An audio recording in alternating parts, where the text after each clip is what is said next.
우리가 지난주에 21절, 22절을 함께 나누었습니다. 그런데 지난주에 명절을 보내시면서 말씀을 못 들으신 분들이 이제 많이 있어서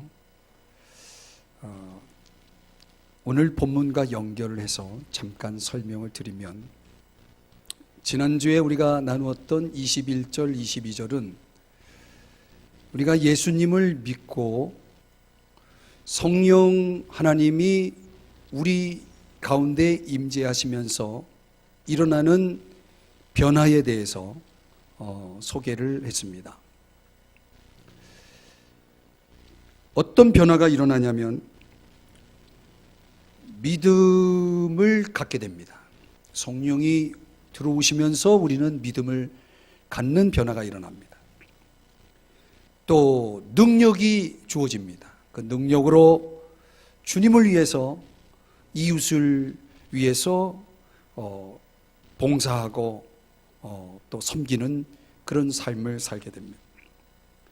그리고 하나님의 소유가 되어서, 하나님의 자녀가 되어서 하나님의 특별하신 보호하심과 인도하심 속에서 사는 존재로 변화됩니다. 그리고 장차 하늘나라에 우리에게 주어질 기업의 맛보기로 이 땅에서 성령의 은사와 변화를, 우리 내적인 외적인 변화를 경험하는 그런 존재로 변화가 되어집니다. 우리가 이런 변화가 이루어지면 그 사람이 다르게 보입니다. 사람이 달라져 보여야 됩니다.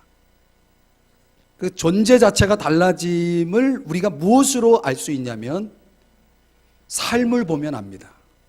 그래서 지난주는 변화된 존재가 어떤 특징을 가지고 있느냐라는 것을 바울이 21절과 22절에서 네 가지를 소개를 했고, 오늘 본문은 그 변화된 존재가 보여주는 합당한 삶이 무엇인지를 소개하는 내용이 되겠습니다. 오늘 23절을 보시면, 내가 내 목숨을 걸고 하나님을 불러 증언하시게 하노니, 이 법적 용어가 나오는데요, 이 재판의 증인을 소환하는 이 역할은 재판관의 역할이죠. 근데 그 재판관은 지금 하나님이 되시는 겁니다. 이게 바울이 재판관이신 하나님 앞에 거룩한 맹세를 하겠다라고 하는 것입니다. 목숨을 걸고. 그러니까 얼마나 중요한 사실인지, 얼마나 확실한 사실인지를 하나님 앞에서 그가 지금 고백을 하고자 하는 내용이 오늘 본문 23절, 24절의 내용입니다. 이렇게 놓고 보면요, 결국 우리의 삶이라고 하는 것은 실제로 하나님 앞에 숨김없이 펼쳐져 있는 책과 같습니다. 여러분, 하나님 앞에 우리가 숨길 게 있습니까? 하나님은 우리의 중심까지도 다 보고 계시고 다 아시는 분이시죠. 전지하신 분이죠. 모든 걸 아시는 하나님이시죠. 감찰하시는 하나님, 위에서 다 보고 계시는 거죠. 지금 이 시간 하나님을 예배하는 저와 여러분의 모습도, 그리고 우리가 무슨 생각을 갖고 이 자리에 나와 있는지 지금 현재 저와 여러분을 다 살피고 계시죠. 로마서 14장에 보면은 우리가 다 하나님의 심판대 앞에 서게 될 것이고, 또 그분 앞에서 우리가 행한 일을 직접 고백하게 될 것이다 라고 말씀을 하고 있습니다. 참 놀라운 말씀인데요, 우리가 이 땅에서 행한 모든 것들이 우리는 다 기억도 안 나고 다 지나가 버린 일일지라도 하나님은 그것을 우리에게 보여주시고 그 내용을 구체적으로 내가 직접 고백하게 될 것이다, 거기에 대한 평가가, 심판이 있을 것이다 라고 하는 말씀이죠. 그러니 우리의 삶이라고 하는 것은 얼마나 중요한지 몰라요. 여러분이 잘 아시는 온라인 공용 아마존이라고 하는 회사를 아시죠? 아마존. 그 아마존을 창업한 제프 베조스라고 하는 분이 있습니다. 이 제프 베조스라고 하는 분은 한때 이 컴퓨터 기반의 금융거래 회사의 부사장으로 아주 잘 나가는 분이었다고 합니다. 근데 이분이 어느 날 이렇게 생각을 해보니까 인터넷이 급성장하는 것을 이제 보기 시작합니다. 그랬을 때 앞으로 이 인터넷을 통한 이 산업이 굉장히 발달할 것이 분명하다면 우리 회사가 이쪽의 아이템을 빨리 개발해 가지고 이쪽에 투자를 해야 되겠다라고 생각을 해서 좋은 아이템을 사장에게 제의를 하게 되죠. 근데 사장이 그걸 거부합니다. 결국은 이 제프 베조스가 회사를 이제 그만두기로 하고 창업을 하게 되는 거죠. 그 과정에서 이제 사장이 너무 유능한 사람이니까 이 베조스를 놓치고 싶지 않아가지고 그를 설득하기 위해서 이렇게 말을 했다고 해요. 당신의 아이디어는 굉장히 흥미롭고 좋은 걸 알겠지만은 굳이 성공한 사람이 그런 것에 도전할 이유가 뭐가 있느냐고. 아무것도 잃을 것이 없는 사람에게 그런 일 하라고 하고 우리는 그냥 우리 사업 그냥 하자고 이렇게 이제 설득을 했다는 거예요. 근데 제프 베조스가 그 설득에 응하지 않습니다. 그러니까 무슨 생각을 하냐면 이런 생각을 했다라고 말합니다. 내가 80세가 되었을 때 내 인생의 삶을 뒤돌아보고 그 삶 속에서 과연 내가 후회하지 않을 수 있는가?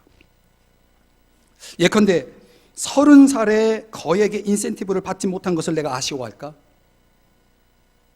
아마도 아닐 것이야. 내가 만약 지금 도전하지 않는다면 나는 반드시 후회할 거야. 제프 베조스의 생각이 거기에 이르게 됩니다. 그는 결국 회사를 그만두고 창업하게 되어서 지금 그 유명한 아마존의 창업자가 되었다는 것이죠. 자, 여러분, 여기서 나온 하나의 용어가 있습니다. 후회 최소화 법칙 들어보셨나요? 후회 최소화 법칙. 이것이 무엇이냐면 우리 인생의 노년에 지난 날을 돌아봤을 때 어느 쪽을 택해야 후회를 덜하게 될까라고 하는 기준에 의해서 결단을 내리는 방식이라고 합니다. 그것을 의미하는 용어가 후회 최소화 법칙. 자, 이것이 일종의 경영의 어떤 용어, 경영적인 용어라고 한다면 저는 이것을 영적으로 한번 적용해 보고 싶습니다. 과연 우리의 인생의 지난 날을 돌아봤을 때 또 하나님 앞에 우리가 서게 되었을 때에 내 인생의 후회의 흔적들은 얼마나 될까? 어떻게 하면 우리는 후회를 덜 할 수 있는 쪽으로 우리 인생을 아름답게 이루어 갈 수 있을까? 말하자면 우리 인생에서 어떻게 해야 덜 후회하며 살 수 있을까라고 하는 이 물음을 이 후회 최소화 법칙이라고 하는 이 용어를 가지고 와서 우리 자신에게 물어보고 싶습니다. 저는 바울이 여기에 대한 비결을 우리에게 보여준다라고 생각합니다. 이 삶이라고 하는 것은 결국 하나님 앞에서의 삶이어야 한다는 것입니다. 하나님 앞에서의 삶이 되어질 때 비로소 우리는 후회를 덜 하게 될 것이다 라는 것이죠. 자, 하나님 앞에서의 삶을 우리가 생각하면 이 종교개혁자 존 칼빈의 좌우명이었던 하나님 앞에서라고 하는 용어를 생각해 보게 됩니다. 여러분에게 사진 하나를 보여드리면요, 내용도 없기 때문에 조명 때문에 잘 보이지 않아도 그냥 잠깐 참고하시면요, 저게 존 칼빈의 묘지, 그 무덤 앞에 있는 작은 돌인데요, 별 내용이 없습니다. 훗날 이 저 묘지 앞에 갖다 놓은 저 돌은 누군가가 묘지를 찾다가 막 헤매고 그래가지고 묘지, 그 존 칼빈의 묘지가 여기라고 하는 것을 알리기 위해서 어쩔 수 없이 거기다 갖다 놓은 돌이라고 합니다. 그 이니셜로 존 칼빈을 의미하는 JC를 거기다가 살짝 새겨 놓았는데 보일랑말랑하죠. 자, 왜 존 칼빈은 그의 무덤 앞을 이렇게 초라하게 만들어 놓았을까요? 그는 창세기 11장 4절의 말씀을 주석하면서 설교하면서 거기에 말씀의 내용은 사람들이 바벨탑을 쌓아가면서 그 바벨탑을 쌓는 목적을 어디에 두냐면 세상에 우리의 이름을 내자, 온 땅에 우리의 이름을 내자라고 하는 목적하에서 바벨탑을 건축하기 시작합니다. 오늘 이것이 하나님을 향한 대적이었고 하나님은 거기에 대한 심판에 따라서 언어를 흩으심으로 심판을 하셨죠. 이 존 칼빈은 이것에 주목합니다. 그러면서 그는 내 인생 속에서 하나님의 영광을 가리는 어떤 것도 용납하지 않으리라. 그래서 자신이 주목될 수 있는 어떤 것 하나를 자기 인생에서 남기지 않기를 원했다고 합니다. 그래서 그는 유언하기를 내 무덤 앞에 어떤 기념의 글도 어떤 비석도 두지 말라라고 유언을 했다는 거죠. 말 그대로 그는 그렇게 설교했을 뿐만 아니라 또 그렇게 살았기에 저의 무덤은 저렇게 초라할 수밖에 없는 그런 모습이라고 합니다. 사랑하는 여러분, 하나님 앞에서 부끄러움 없이 살기를 그렇게 간절히 원했던 한 사람의 인생을 우리가 생각해 볼 때에 오늘 동일하게 늘 하나님을 의식하고 또 하나님 앞에 부끄러움이 없기를 살기를 원했던, 정말 하나님 앞에서의 삶을 살기를 간절히 원했던 또 한 사람이 오늘 성경 본문에 사도 바울이라고 하는 사람을 통해서 소개해 주고 있습니다. 저는 오늘 이 바울에게서 하나님 앞에서의 삶의 특징을 함께 묵상하면서 은혜를 받고 싶습니다. 저와 여러분이 후회하지 않을 하나님 앞에서의 삶의 특징은 무엇일까요? 첫 번째는 사랑하는 것입니다. 사랑하며 사는 것입니다. 러버, 사랑하는 자. 자, 여러분 혹시 들어보셨나요? 이 웰빙 시대에 새롭게 출현한 3대 성자가 있다고 그러죠. 뭘까요? 3대 성자. 첫째는 보자, 두 번째는 놀자, 세 번째는 쉬자. 도대체 무슨 내용일까? 첫 번째 보자. 이거는 이 웰빙 시대에 행복한 사람은 어떤 특징을 가지고 있냐면 누군가 나를 보고 싶어 하는 사람이 있다는 거죠. 또 나 또한 누군가 보고 싶어 한다는 거죠. 그래서 나를 보고 싶어 하고 또 내가 보고 싶어 하는 사람들이 많이 있도록 하는 것, 그것이 진정한 웰빙이다 해서 보자. 두 번째는 놀자. 여러분의 인생 속에서 함께 놀 수 있는 사람이 있다는 거. 같이 놀아줄 사람이 없다. 얼마나 외롭습니까? 웰빙 시대에는 같이 놀아줄 사람이 있어야 된다 해서 놀자. 세 번째는 노는 것도 이렇게 같이 노는 것도 중요하겠지만은 누군가 내 곁에서 함께 쉬어줄 수 있는 사람. 그냥 같이 있기만 해도 아무 말 없이 함께 있기만 해도 마음이 편해지고 그 안에서 쉼을 가질 수 있는, 마치 한자로 말하면 지기와 같은 존재. 그런 사람이 있는 사람이 행복한 사람이다. 웰빙 시대에 그런 사람이 되어야 한다라고 그렇게 얘기하더라고요. 뭐 여러분들은 이런 데 관심이 없을지 모르겠지만 제가 보자, 놀자, 쉬자, 참 훌륭한 성자구나 그런 생각을 해봤습니다. 여러분 주변에는 어떤 사람들이 있나요? 여러분들은 어떤 사람과 더불어 살아가고 있나요? 오늘 내 주변에 누가 있느냐라고 하는 게 얼마나 중요한 겁니까? 이 웰빙 시대를 살아가는 저와 여러분에게 누가 있느냐는 참 중요하죠. 또 내가 어떤 존재가 되어 있느냐도 매우 중요한 것이죠. 오늘 바울이 23절에서 끝부분에 이렇게 표현합니다. 내가 너희를 아끼려 함이라. 바울이 고린도 교회 성도들을 향해서 뭐라고 얘기하냐면 내가 너희를 아낀다. 여러분, 우리가 살아가면서 우리 스스로 뭔가 아끼는 것들이 있죠. 어떤 물건을 아끼지 않습니까? 차를 구입하면 그 차를 얼마나 애지중지합니까? 조금 기스가 나면 마음 아프잖아요. 이런 우리가 아끼는 것들이 있는데 정말 바울에게 있어서 아끼는 대상이 있는데 그게 바로 고린도 교회 성도였다는 것입니다. 내가 너희를 아끼려 함이라. 이걸 문자적으로 보니까 내가 너희를 슬프게 하는 일이 없게 하겠다, 이런 뜻이래요. 내가 너희를 슬프게 하는 일이 없게 하겠다. 그러니까 왜 바울은 고린도 교회 성도들을 아꼈을까요? 이유는 하나님이 우리를 아끼시기 때문에 그렇습니다. 하나님이 우리를 아끼시기 때문에. 근데 바울이 고린도 교회를 방문할 것이냐 말 것이냐를 결정할 때에 그 기준이 뭐였냐면 내가 어떻게 하는 것이 저들을 아끼는 것일까를 기준으로 삼았다는 것입니다. 이 얼마나 이타적인 관점입니까? 내가 저 사람을 아끼기 위해서 할 수 있는 최선의 선택이 무엇일까를 결정한 것이 방문을 취소하는 거였다라고 하는, 앞서 여러분들과 본문을 나누면서 제가 배경적인 것들을 설명드렸죠. 그런 이유 때문이다라고 그렇게 말하는 것입니다.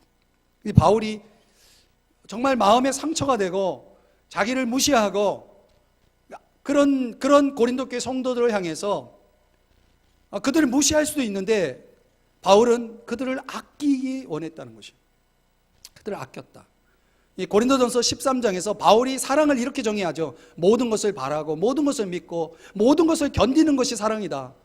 바울은 그 사랑을 노래하고 설교했을 뿐만 아니라 그런 사랑을 지금 입증해 보여주고 있는 거죠. 여전히 고린도 교회 성도들을 바라고 믿고 견뎌주고 기다려주는 이 바울의 사랑의 모습.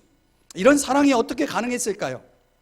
요한일서 3장 1절에 보면 현대인의 성경에서 이렇게 성경을 소개하고 있습니다. 하나님 아버지께서 우리에게 베푸신 사랑이 얼마나 큰지 한번 생각해 보십시오. 그 큰 사랑으로 우리는 하나님의 자녀가 되었습니다. 아멘.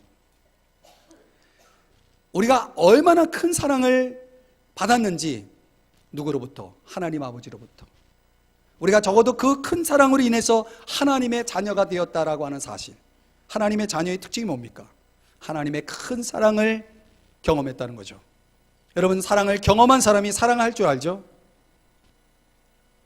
그래서 사도 바울은 오늘 이런 사랑을 경험했기 때문에 고린도 교회 성도들을 아낄 수 있는 거죠. 사랑할 수 있는 거죠.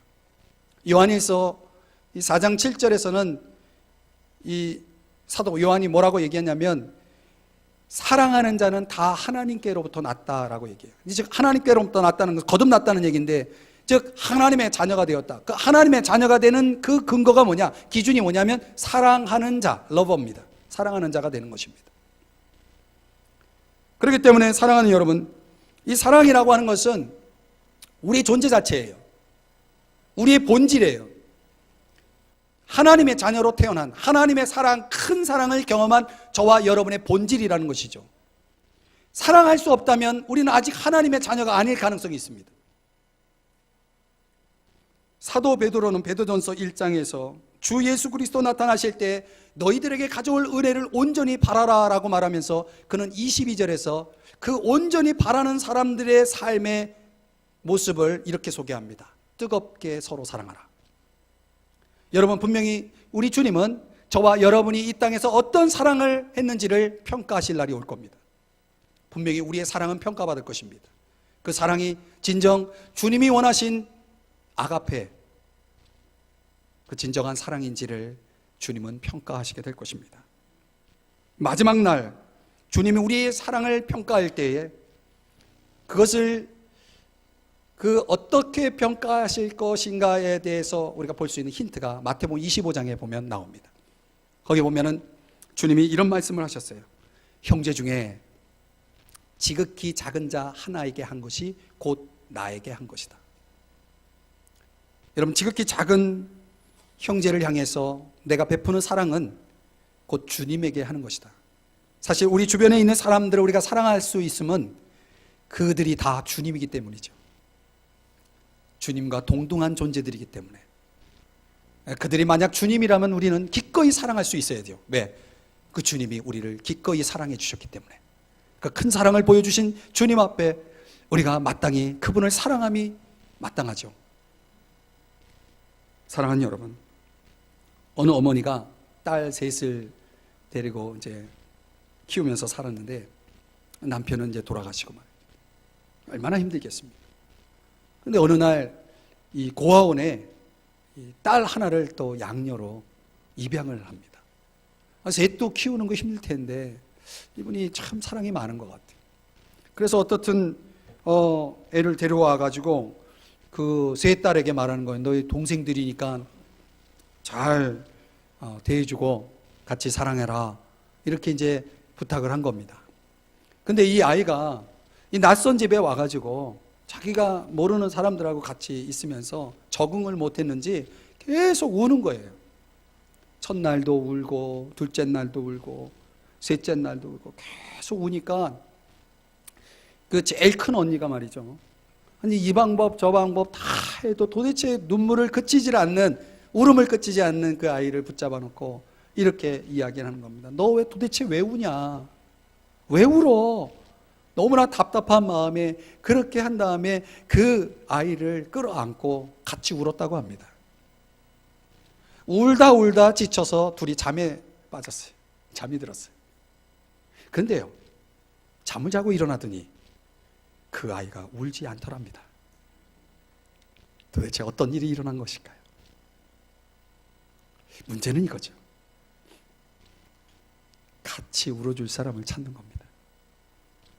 사람들은 뭘 찾습니까?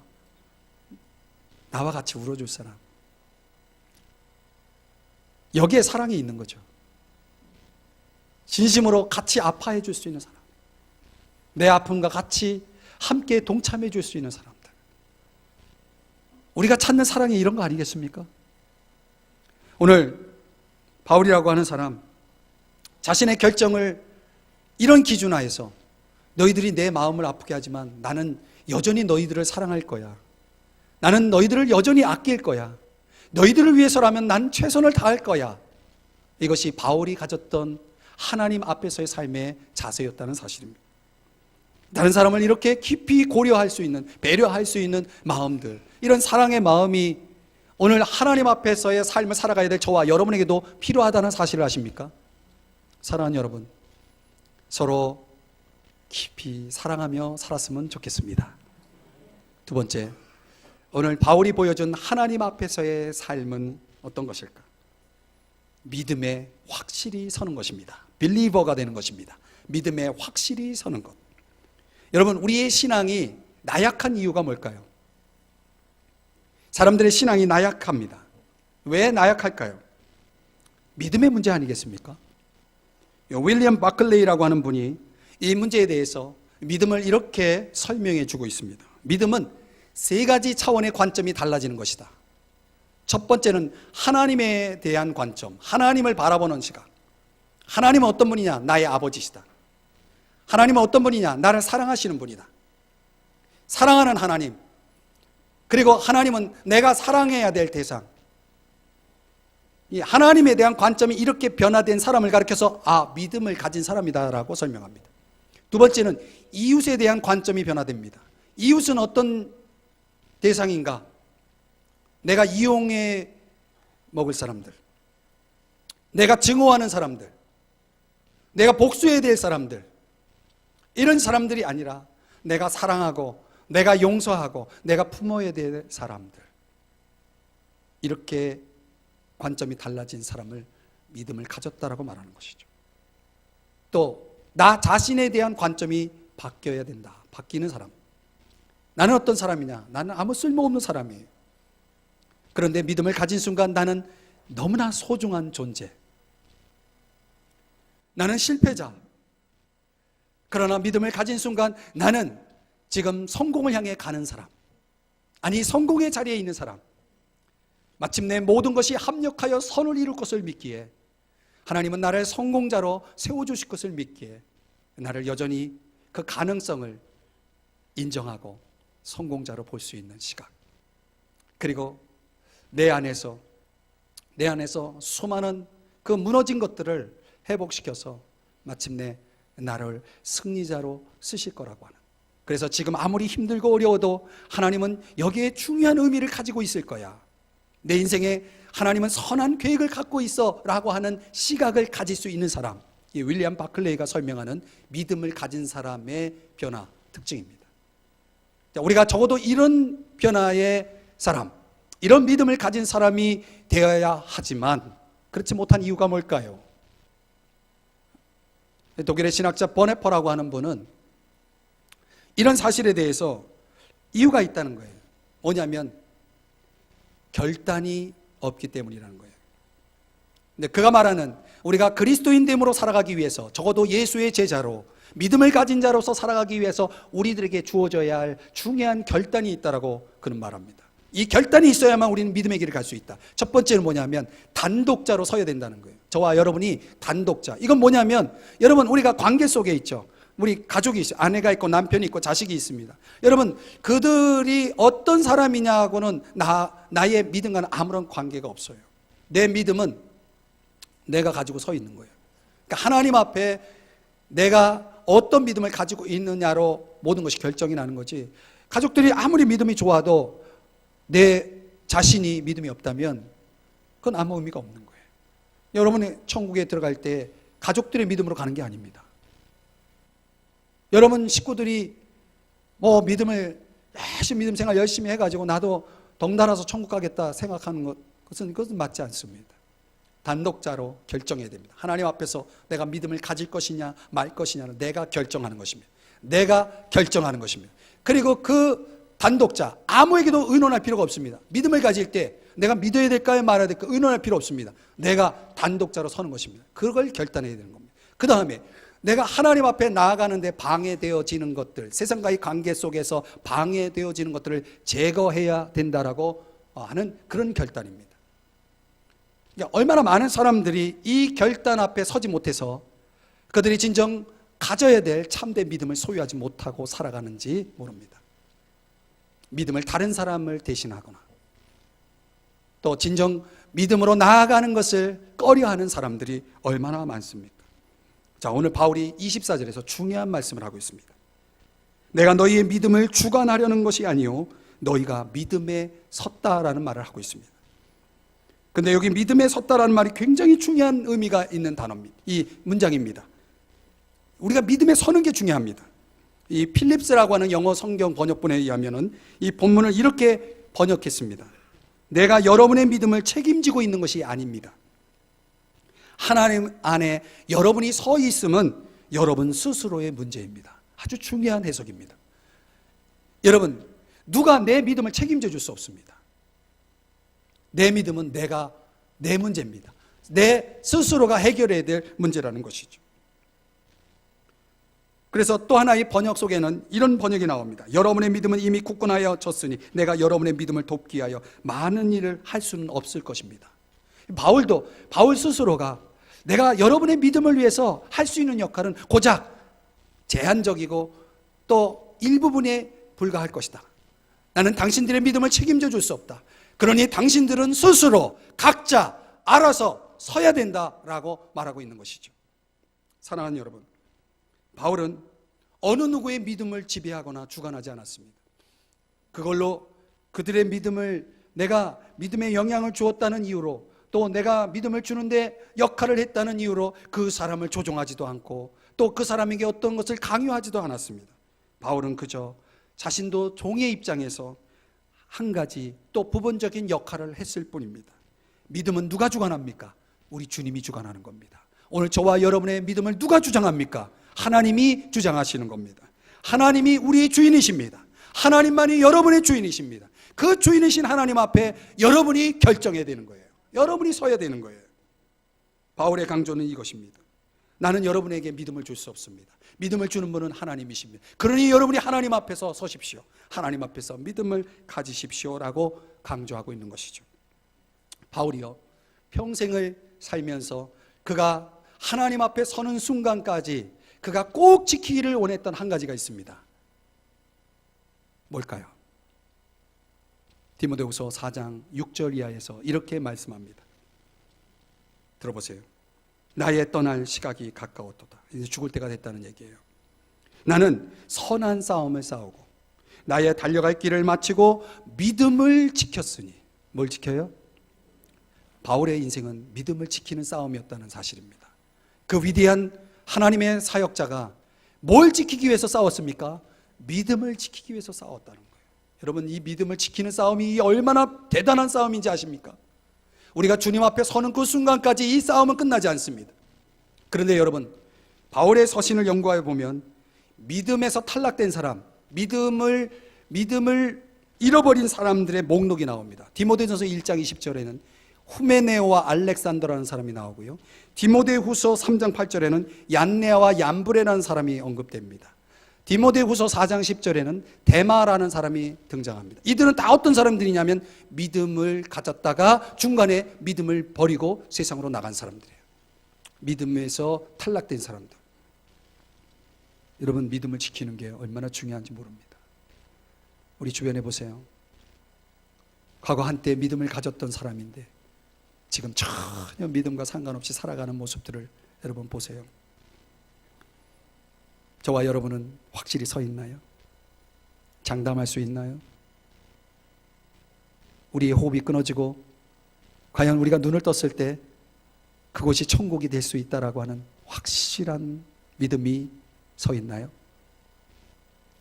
바울조차도 이 믿음을 지키기 위해서 싸웠다. 여러분, 우리 인생은 믿음을 지키는 싸움이라는 사실을 아셔야 됩니다.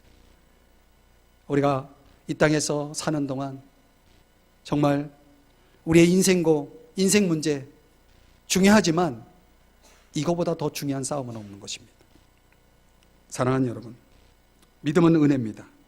그러나 믿음에 확실히 서는 것은 그 은혜에 대한 나의 반응이자 헌신의 결과입니다.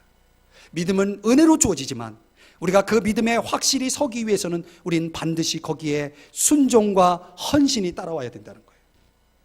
그래서 오늘 사도 바울은 너희가 믿음에 섰음이라 라고 하는 말씀을 하면서 하나님 앞에서 저와 여러분이 믿음에 확실히 서는 빌리버가 되라고 말씀해 주고 있는 것입니다. 여러분, 믿음에 확실히 서시기를 주의 이름으로 축복합니다. 마지막으로 세 번째, 하나님 앞에서의 삶은 도우며 사는 것입니다. 헬퍼가 되는 것입니다. 24절을 보실까요? 이 바울이 중간에서 그런 표현을 쓰고 있습니다. 너희의 기쁨을 돕는 자가 되려 함이라. 바울은 자기를 뭐라고 얘기하냐면 나는 너희를 돕는 자야, 나는 너희들의 헬퍼야 라고 이야기를 하고 있습니다.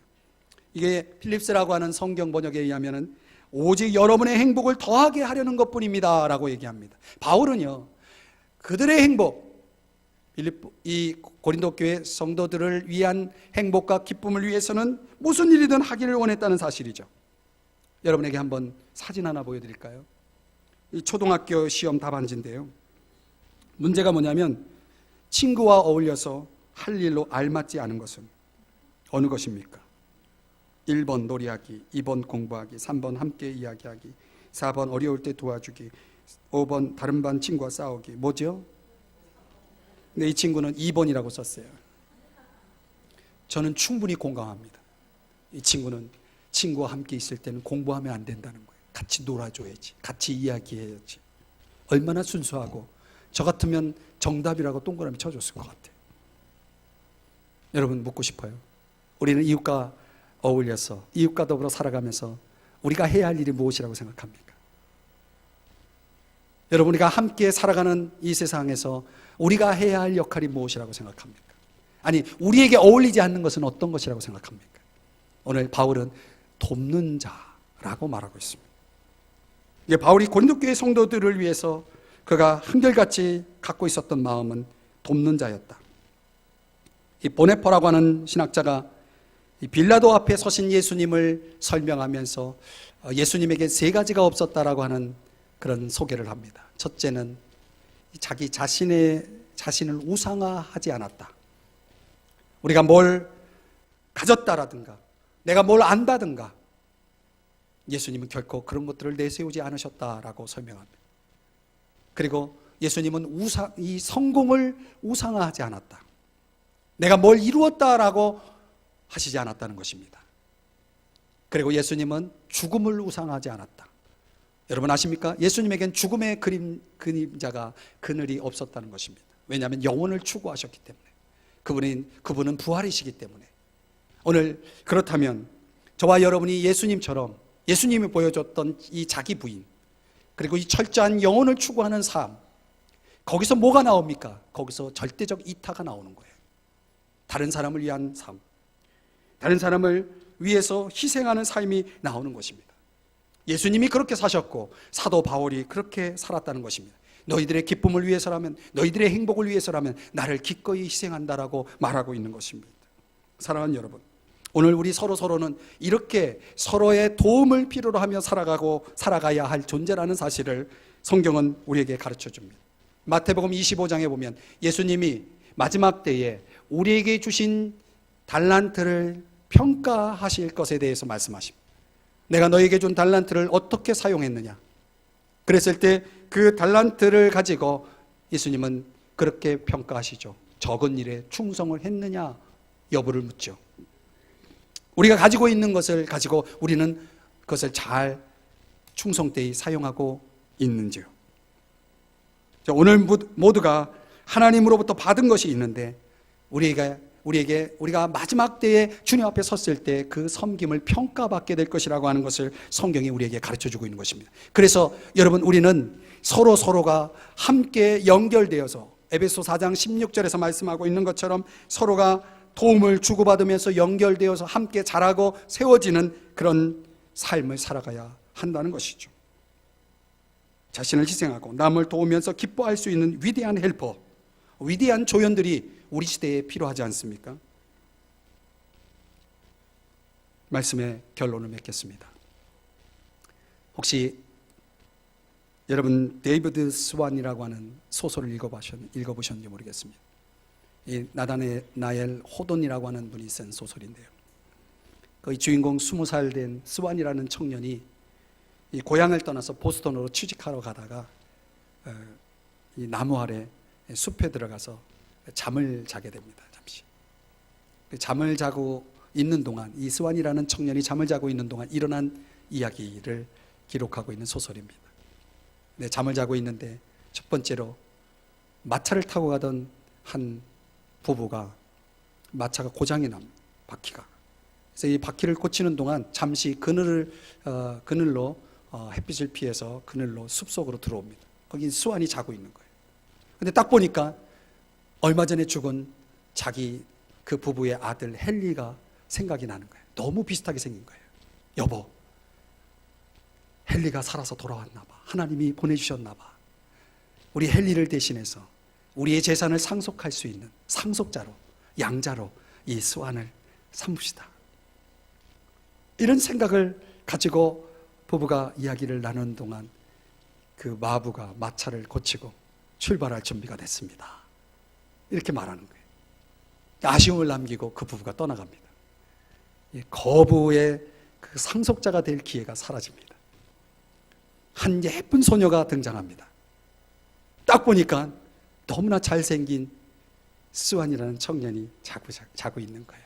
부끄러워서 도망을 가려고 하는데 거기에 눈에 벌이 앉으려고 하는 거예요. 그 벌을 쫓아내고 자세히 그 얼굴을 들여다봅니다. 너무 잘생겼어요. 결혼하고 싶은 마음이 생겼어요. 그런데 차마 그 스완을 깨울 수가 없었어요. 그래서 아쉬움을 남기고 그 스완을 떠납니다. 예쁜 소녀와 연애할, 결혼할 기회를 놓치고 맙니다. 강도 이 두 악당이 그 숲속으로 들어옵니다. 훔친 물건을 나누기 위해서. 그런데 스완이라는 청년이 거기 누워있는 것을 보면서, 야, 저 친구에게 우리가 훔칠 게 좀 있을 것 같다 해가지고 주머니를 뒤지면서, 한 사람은 가슴에 칼을 대고 있고 한 사람은 훔치고 있는데, 근데 바로 그 스완이 자고 있는 옆에 개울에서 개가 물을 먹고 있는 거예요. 잠시 후에 혹이나 저 개가 우리를 쫓아와 우리가 잡힐 수도 있으니까 안 되겠다. 그래서 그 두 악당이 도망을 갑니다. 그리고 나서 스완이 잠을 깹니다. 이 나다나엘 호돈이 이 소설을 통해서 우리에게 전해주는 메시지가 뭘까요? 바로 스완과 같은 모습, 그것이 바로 우리의 모습이라는 것입니다. 스완은 백만장자가 될 수 있는 기회가 지나갔습니다. 예쁜 소녀와 함께 연애하며 결혼할 수 있는 기회도 지나갔습니다. 그리고 그에게 죽음의 기회도 지나갔습니다. 자, 어쩌면 우리는 이 수많은 기회를 이렇게 지나버리고 있는지 모르겠습니다. 하나님이 우리 인생 속에 허락하신 좋은 기회들을 얼마나 많은 사람들이, 얼마나 많이 이렇게 그냥 지나쳐 가게 하는지 모릅니다. 오늘 우리가 사랑할 수 있는 기회, 오늘 우리가 믿음에 확실히 서야 할 기회, 그리고 나아가서 우리가 서로를 희생과 섬김을 통해서 도울 수 있는 기회, 이 수많은 기회들이 지나가고 있지만 얼마나 많은 사람들이 그 좋은 기회들을 놓치고 살아가는지 모릅니다. 후회 최소화 법칙 기억하십시오. 우리 인생의 끝날에 저와 여러분이 후회의 보따리가 가득하면 되겠습니까? 안 되겠죠. 저는 이 말씀을 묵상하면서 하나님 앞에서의 삶을 살고자 했던 이 바울의 삶의 모습이 얼마나 도전이 되는지 몰라요. 그렇지, 결국 이것이 남는 거구나, 이것이 영원한 거구나. 뭐가 영원합니까? 사랑이 영원하고 믿음이 영원하고 그리고 섬김이, 다른 사람을 도움이 영원하다는 것. 어떻게 사시겠습니까? 오늘 이 말씀 속에서 저와 여러분이 깨달을 수 있었으면 좋겠습니다. 후회 없는 삶을 사십시다. 사랑과 믿음으로, 그리고 희생과 섬김 속에서 다른 사람들을 열심히 도우시면서 여러분을 멋지게, 우리 주님이 보실 때 잘했다 칭찬할 수 있는 그런 삶의 모습으로 살아가는 여러분 되시기를 주님의 이름으로 축복합니다. 기도하겠습니다.